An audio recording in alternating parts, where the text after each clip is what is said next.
Eu chamome María e teño 38 anos. Eu chamome Emma e teño 76. Eu Rosalía e teño 47. Mas justamente despois ven pasar a xente por aí, a sala a ventana para ver cando pasan peregrinos, cando pasa a xente que vai para o monte, é moi bonito. Sí, nos preguntamos de onde veñen, de onde son, a veces tamén preguntan eles cousas sobre estes sitios de aquí, que queren conocer de paso que van. Sí, é moi chulo, é unha maravilla así conocer xente de outro sitio. Sí, sempre te fan unha pregunta, e sempre, bueno, pois eso, ven xente de diferentes partes de España e do mundo, é moi interesante. Eu creo que se está poñendo moi de moda agora, que máis co tema da pandemia tamén, bueno, foi unha forma de turismo seguro, é un turismo tamén económico, e creo que se está poñendo moi de moda o Camiño de Santiago, moita xente que non o conocía, está o conocendo agora e están facendo porque hai moita xente, incluso que non é de Galicia, que fala moito do Camiño, e que o fiz varias veces. Sí, eu creo que é como é o boca a boca, a xente que o fai, eu creo que nunca hai ninguén que tuvera unha mala experiencia, que dixera que non iba a repetir. Os que din que poden repetir, repítenos, e os que non, pois aí chegou, pero todo o mundo fala ben dele, entonces eu creo que é algo que apetece, pois, pola experiencia, non sei, eso de verte ti solo no camiño, conocer outra xente, sufrir un pouco, o esfuerzo, e ao final é tamén, pois, forma de facer un pouco de deporte, de conocer o rural, non sei, eu creo que sí, que o boca a boca sobre todo, depois vai ser tamén moita publicidade, pero sobre todo boca a boca. O camiño este, non sei se é o que vai ir agora a Santiago, se é o camiño que había antiguamente, o camiño rural que había antiguamente aquí, pois pasaba por aí arriba, viña polas Salinas, xa sabes por onde viña todo por aí arriba. Non sei se agora ao facer o camiño van cambiar, non, esa ruta non a leva. Non por aquí. Non, levan a mesma ruta, é a ruta original. Pero non van pola Salina como era antes. Ai, si, van pola Salina tamén. Claro, conservan a ruta. Pero veces que pasan así, uns que iban de Muros un día, que iban para Santiago, por Santa Rita o ano pasado, iban pasar a Salina. Sí.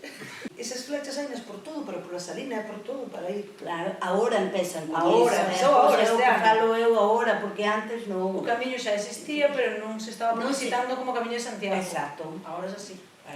Eso xa existía, pero empezan agora a poñerlo, que a mí me encanta, eso está moi ben, poñerlo agora por donde era antes, as cousas de antes, recordar, claro. Moi ben. Eu creo que enriquece no sentido de que creo que lle pode dar a xente de aquí axudarlle a valorar o que temos. Que ao final, cando ves que tanta xente de fora ven aquí a facelo, pois creo que a xente do pueblo tamén día, pois mira que cousa máis chula que temos, que todo o mundo lle interesa. Creo que nese sentido pode ser guai para a xente de aquí. Sí, incluso para recuperar un pouco o rural, porque a mellor, pois eso, xente que pasa por aquí, conoce sitios, e a mellor lle acaban gustando, e pode incluso, pois, conocer xente, ou quedarse, ou querer volver de vacacións, ou querer volver incluso a vivir. É unha forma que a mellor tamén axuda a recuperar ou a que non se perda tanto o rural, eu creo. A ver, ese estaba moi descuidado, moi descuidado, últimamente non sei nada, por aí pola Salina, por aí xa non había por onde andar. Claro, pero agora están empezando a preparar. Agora está moi preparadiño. Agora sí. E nós fixemos un tramo pequeniño un día, de unhas 2 ou 3 horas, aquí ao lado, e dá justo ir. Están ben señalizados, e se ve que eu creo que sí que vai esperando moito, iso sí. Eu creo que sí que axuda a cuidar. Además que se está preocupando a xente, que están empezando a preocuparse de cuidar as cousas de antes, de cuidar, pero iso agora desde hai pouco, pero iso está ben. Eu creo que agora mismo aquí, en este pueblo en concreto, non é difícil convivir, porque os servicios así máis mínimos están cobertos, hai un centro de salud, hai un colegio, pero é verdad que hai zonas cerca de aquí que non os teñen. Eu creo que eso sí que é o que hai que intentar que haga ou que non se perda, porque a veces, ao haber pouca población, vanse perdendo, vanse os colegios cerrando e reunificando os nenos noutros sitios e tal, faise máis difícil cos transportes, cos horarios. Eu creo que si, os servicios que temos tampouco non son moitos, ahora mesmo en este pueblo creo que sí, que estamos máis ou menos cobertos, pero en general, en moitas partes por onde pasa o camiño non.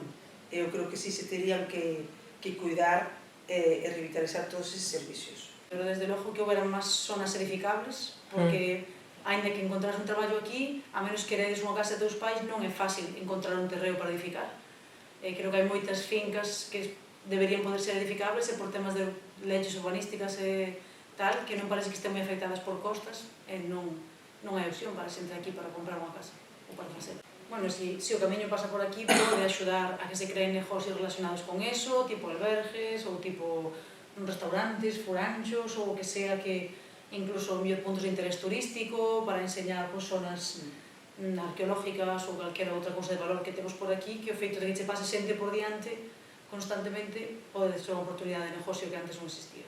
Sí, home, eso a crear empleo, eso está claro que o primeiro que tens que ter tamén é un empleo para ter un medio de vida.